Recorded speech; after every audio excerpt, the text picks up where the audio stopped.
Gdje ste bre ljudi?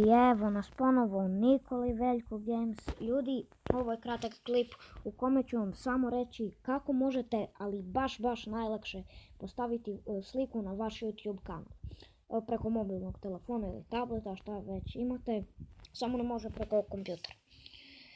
Sve što treba, uđete ovdje gdje je vaš kanal, vidite kako sam ikonicu ja postavio. Pritisnete na tu ikonicu. Znači, ja sam pritisnuo na ovog kostura kao, onda idemo dole i gdje vam se pokažu ovaj kao opcije. Eto, ja sam tu pritisnuo i eto, vidite, to će da vam se pokaže. I evo, znači, pritisnete na taj fotoaparat, pronađete sliku i evo, ja ću da stopiram dok uzmem sliku iz galerije i vidimo se kad ja to uradim. I evo ljudi, ja sam uzeo sliku, znači ovako će da vam se pokaže, onda vi možete da smanjite sliku, eto tako, isto i sa onom drugom velikom i to ću da vam pokažem.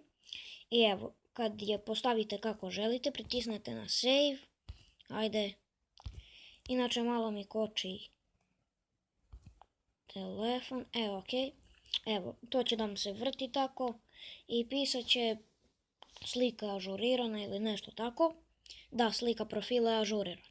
Evo sad i sa ovom velikom, samo što format mora da bude malo drugačiji i vidimo se kad ja i to uradim. I okej ljudi, evo je ta slika, hajde sad konačno da je malo onako lepše postavim. Da, evo ovako bi moglo da stoji. Pa da, tako. Pritisnemo na save. Eto ga. I tu će nam se vrti. I sad čekamo malo.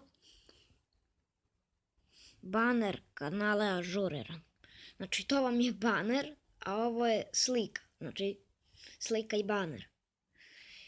I ništa ljudi, to bi bilo to što se tiče ovog snimka. Ako vam se svidao ovaj klip, ostavite molim vas like, share ili subscribe. Pišite u komentarima šta biste još htjeli da snimam. I vidimo se u sljedećem klipu. Ćao!